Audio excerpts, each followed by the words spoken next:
The National Maritime Museum of the Gulf of Mexico, formerly known as Gulf Quest, just went through significant rebranding last year. It's possible it could be rebranded again if House Bill 247 becomes law. The proposed law would require state and local entities and their employees to call our coastal body of water the Gulf of America. Blount County Representative David Stanridge introduced it Tuesday. I thought it was even more important since we're a Gulf state. That we do that. For a museum all about Gulf maritime history, you can imagine the challenge and cost of redoing all the signs, videos, and displays to reflect the name change.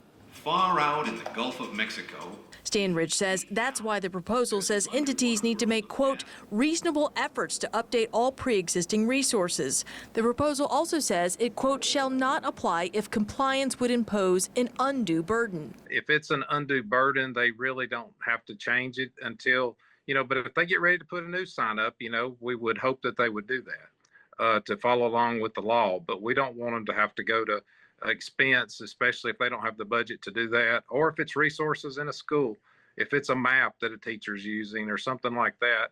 We don't want them to have to buy a new one. 57 lawmakers have signed on to support the bill, including Baldwin County Representative Donna Givens, who says the changes are not expected to happen overnight. Look at what we did, tearing all the statues down and the things that we did, and that was overnight. This is something, this bill addresses that. Just like you referenced, the Maritime Museum has spent all this money redoing and it's posted throughout. So it's when you are replacing things, then replace it with the Gulf of America.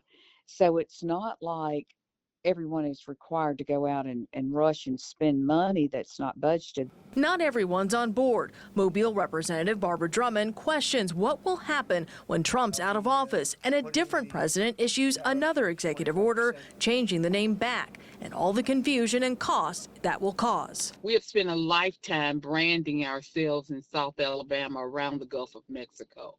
What if that it's likely to hurt us when folks are wanting to come to our white beaches and we have to rebrand ourselves? And anybody in marketing can tell you it will take a while.